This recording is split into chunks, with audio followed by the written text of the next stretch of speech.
Professor MH, or today we will discuss a new topic, Walter model. और Walter model, ये model क्या बोलता है, किसके बारे में है, इसका क्या एप्लीकेशन है, दैट वी विल सी। तो दिस मॉडल शोज़, तो ये वॉल्टर जो मॉडल है ये बताता है कि dividend policy affect the wealth of the share holder. तो ये मॉडल में क्या होता है कि कंपनी जो डिविडेंड पॉलिसी बनाती है, डिविडेंड इश्यू करती है, उसका शेयर होल्डर की वेल्थ पे इफ़ेक्ट आता है। शेयर होल्डर की वेल्थ क्या होती है, that is the market price share of the company. क्योंकि अगर मैंने समझो शेयर 10 रुपये का ख़रीदा है, आज मैंने 10 रुपये का शेयर ख़रीदा है, ठीक है, और मार्केट में उसका भाव बढ़ते बढ़ते बढ़ते बढ़ते 100 रुपया हो गया, तो 100 रुपया मार्केट प्राइस बढ़ गया, तो दैट माई वेल्थ ओनली ना, 90% से ज़्यादा, 90 रुपीज़ से ज़्यादा मेरा प्राइस बढ़ गया, तो दैट इज़ माई वेल्थ। तो जो डिविडेंड पॉलिसी कंपनी इशू करती है, डिविडेंड देती है, उसका शेयर होल्डर के वेल्थ पे, मार्केट प्राइस शेयर्स पे बहुत बड़ा इफेक्ट आता है। क्योंकि आपको पता है कि जो कंपनी डिविडेंड प्रॉपरली टाइम पे देती रहेगी तो उसका मार्केट में भाव अच्छा रहेगा, और जिसका मार्केट में भाव अच्छा रहेगा उससे शेयर होल्डर की वेल्थ भी इफेक्ट होगी, राइट। तो वॉल्टर मॉडल यही बोलता है, ये जो बंदा है, कि भाई जो भी डिविडेंड पॉलिसी कंपनी अपनाती है, फर्म अपनाती है, उसका मार्केट प्राइस शेयर पे इफेक्ट आता है। आई बात समझ में? Next, under this model shows the relationship between internal rate of return and its cost of capital, helps in determining dividend policy। अब इसमें दो चीज़ आपको ध्यान में रखनी है। एक याद रखनी है R, that is your internal rate of return, and K, that is your cost of equity, KE भी बोल सकते हैं इसको। तो इंटरनल रेट ऑफ रिटर्न मतलब कंपनी में जो पैसा लगा है तो उसका रिटर्न कितना आ रहा है। अगर समझो कंपनी वाले ने 1 करोड़ रुपया इन्वेस्ट किया तो उसको रिटर्न कितना आ रहा है, समझो 12% आ रहा है, एग्जाम्पल के तौर पे 12% आ रहा है। कॉस्ट ऑफ कैपिटल कितना है, वो जो पैसा आपने लगाया है उसका खर्चा 15% आ रहा है, बराबर है। तो आप 1 करोड़ रुपया कंपनी में क्यों इन्वेस्ट कर रहे हो? क्योंकि बाहर से जो पैसा लगा रहे हो, बाहर से जो पैसा कंपनी में आ रहा है उसका तो 15% दे रहा है, तो मतलब आप खर्चा ज़्यादा कर रहे हो और उसके ऊपर इनकम कम आ रही है। इसका ये मतलब होता है, जैसे 100 रुपया है, 100 रुपया आपने कंपनी में इन्वेस्ट किया, सामने वाला कोई बंदा आया और सामने वाला बोलता है कि मुझे 100 रुपया दे दो, मैं बिज़नेस करूँगा, उसमें से जो भी प्रॉफिट जनरेट होगा वो मैं आपको दूंगा। बोला ठीक है, तो आप कितना प्रॉफिट कमाओगे? तो बोला कि मैं 10% कमाऊँगा, एग्जाम्पल के तौर पर राउंड फिगर लो, 10% कमाऊँगा, that is the internal rate of return, ठीक है। लेकिन मैं आपको 100 रुपया बिजनेस चलाने के लिए दूंगा, लेकिन मेरे को इंटरेस्ट चाहिए उसके ऊपर, एग्जाम्पल के तौर पे इंटरेस्ट चाहिए 15%। तो फिर वो बोलेगा अरे बाप रे, मतलब बिजनेस करके मैं जो इनकम जनरेट कर रहा हूँ दैट इज ओनली 10%, लेकिन ये जो बिजनेस में पैसा लग रहा है उसके ऊपर मेरे को ज़्यादा खर्चा हो रहा है। तो ये दोनों के रिलेशन का इफेक्ट आपके डिविडेंड पे आता है। तो आप इधर से ध्यान पे दे सकते हो, अगर हम लोग का अर्निंग ज़्यादा होगा, कॉस्ट ऑफ कैपिटल कम होगा, तो उसका डिविडेंड पे क्या इफेक्ट आएगा। कॉस्ट ऑफ कैपिटल कम होगा और इंटरनल रेट ज़्यादा होगा तो उसका इफेक्ट क्या होगा, that we will see in this model. तो उसका जो इफेक्ट आएगा वो हम लोग बहुत डीप में देखेंगे आगे चल के। इन शॉर्ट बोलना चाहता है वॉल्टर मॉडल, वॉल्टर भाई साहब ये बोलता है कि कंपनी का जो मार्केट प्राइस शेयर होता है वो डिपेंड करता है डिविडेंड पॉलिसी पे, और जो डिविडेंड होता है वो डिपेंड करता है कंपनी के इंटरनल रेट पे और कंपनी के कॉस्ट ऑफ कैपिटल पे। आई बात समझ में? ठीक है, तो ये ध्यान में रखना है। आगे इसमें कुछ अजम्पशन ली गई है, क्योंकि आपको पता है कि वॉल्टर मॉडल जो है या कोई भी थ्योरी है वो डिपेंड करती है कुछ अजम्पशन पे। ये अजम्पशन नहीं होगा तो फिर ये मॉडल काम नहीं करेगा। पहला, जितना भी आप फाइनेंसिंग कर रहे हो वो खुद से कर रहे हो, बाहर से कोई भी पैसा नहीं ले रहे हो, नो एक्सटर्नल फाइनेंसिंग यूज, खुद ही पैसा लगा रहे हो। दूसरा, the rate of return R and cost of capital remain constant irrespective of any change in investment. अब ये बोला है कि जो रेट ऑफ रिटर्न है वो 10% ही रहेगा और कॉस्ट ऑफ कैपिटल वो 15% ही रहेगा, मतलब फिक्स्ड है, उसमें कोई भी चेंजेस नहीं होगा, दैट इज़ अनप्रैक्टिकल। फिर 100% earning are retained or paid out, या तो पूरा का पैसा जो भी कमाओगे वो अपने पास रखोगे या उसको डिविडेंड के तौर पे डिस्ट्रीब्यूट करोगे। ये भी एक अजम्पशन है। ये सब जो अजम्पशन होती है ना, ये सब एक तरीके से इम्प्रैक्टिकल होता है।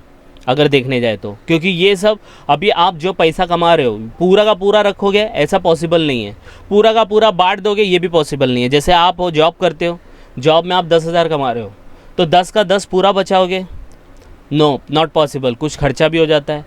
10 का 10 आप किसी को पे कर दोगे तो वो भी नॉट पॉसिबल, फिर खाओगे क्या, राइट? तो दैट इज़ इम्प्रैक्टिकल। तो ये इसमें बोला है कि 100% अर्निंग करेंगे, या तो उसको रिटेन करेंगे या तो पे करेंगे डिविडेंड के तौर पे। The earning per share and dividend per share remain constant, ये भी इम्प्रैक्टिकल है कि अर्निंग पर शेयर कांस्टेंट रहेगा, डिविडेंड पर शेयर कांस्टेंट रहेगा, ये भी चेंज होता रहता है मार्केट में। Next, the final has a infinite life. हाँ, ये बोल सकते हैं कि फर्म का इनडेफिनिट लाइफ है, मतलब वो चलते ही रहेगा, परपेचुअल है। तो ये कुछ अजम्पशन है, ठीक है। क्या बोलता है वॉल्टर मॉडल? वॉल्टर मॉडल बोलता है कि मार्केट प्राइस शेयर्स का जो डिपेंड करता है वो डिविडेंड पॉलिसी पे करता है, और डिविडेंड पॉलिसी जो होता है उसमें एक इंटरनल रेट ऑफ रिटर्न जो कंपनी कमाती है और कॉस्ट ऑफ कैपिटल जितने पे आप पैसा बिजनेस में लगा रहे हो, इन दोनों का कंबाइंड इफेक्ट आता है आपके डिविडेंड पे। कुछ अजम्पशन है और इसका फॉर्मूला है। तो लेट्स सी द फॉर्मूला। देखो ये फॉर्मूला है D plus E minus D into R divide by KE upon KE, cost of capital. मैंने यहाँ पे इक्विटी मेंशन किया है क्योंकि बाहर से तो कोई फाइनेंसिंग आ नहीं रही है, सब इंटरनल है, तो दैट्स वाई वी यूज्ड। तो P का मतलब होता है मार्केट प्राइस, D का मतलब डिविडेंड पर शेयर, E का earning per share, rate of return on investment R and cost of equity. आई बात समझ में? तो ये फॉर्मूला हम लोग को यूज़ करना है। अब फॉर्मूला देखो, रट्टा नहीं मारना है, इसको समझना है इसको डिराइव कैसे किया गया है। तो इट इज़ नथिंग बट, देखो D मतलब dividend plus earning minus D, जितना अर्न किया उसमें से आपने डिविडेंड कितना पे कर दिया, तो जो बच गया आपके पास है ना, रिटेंड हो गया। 100 रुपया कमाया, 100 में से डिविडेंड भर दिया 20 रुपया, तो 80 रुपया बच गया ना। तो डिविडेंड प्लस जो बचा है वो into R divide by KE upon whole divide by KE। तो अगर इसको आप समझने जाएंगे, इट इज़ नथिंग बट जो मार्केट प्राइस होगा शेयर का वो होता है जो भी फ्यूचर में आपको डिविडेंड मिलने वाला है। ध्यान से सुनना, फ्यूचर में जो डिविडेंड मिलने वाला है उसका प्रेजेंट वैल्यू। इस फॉर्मूले का मतलब ये है। आई बात समझना? डेरिवेशन इसका ये मतलब है कि मार्केट प्राइस शेयर्स का जो होता है वॉल्टर मॉडल के हिसाब से जो भी डिविडेंड फ्यूचर में मिलने वाला है उसका प्रेजेंट वैल्यू कितना है। जो भी डिविडेंड फ्यूचर में मिलने वाला है 10 साल 20 साल जितना भी है, उसका प्रेजेंट वैल्यू कितना है, that is the market price पर शेयर। तो फॉर्मूला आपको ये ध्यान रखना है, D plus E minus D। तो पहले E माइनस D कर लेने का, फिर उसको मल्टीप्लाई कर लेने का, फिर ऐड करने का D में, और whole divide by KE, cost of equity. तो ये फॉर्मूला है। अब देखो इसके अंदर इसका एप्लीकेशन देखो, एनालिसिस देखो। As per this model the investment decision and dividend decision of a firm are interrelated. Investment और डिविडेंड डिसीजन दोनों इंटर रिलेटेड है। इन्वेस्टमेंट किया तो डिविडेंड नहीं दे पाओगे, डिविडेंड दिया तो इन्वेस्टमेंट नहीं कर पाओगे, ठीक है। तो वो आगे समझेंगे आप कैसा है। पहला देखो, cost of return on investment is greater than cost of equity. आप कंपनी में रह के ज़्यादा पैसा कमा रहे हो as compare to cost of equity. जितना पैसा आपने बिजनेस में लगाया, तो बिजनेस में आपने पैसा लगाया तो उसका खर्चा है 10%, ठीक है, लेकिन आप कमा कितना रहे हो बिजनेस में से?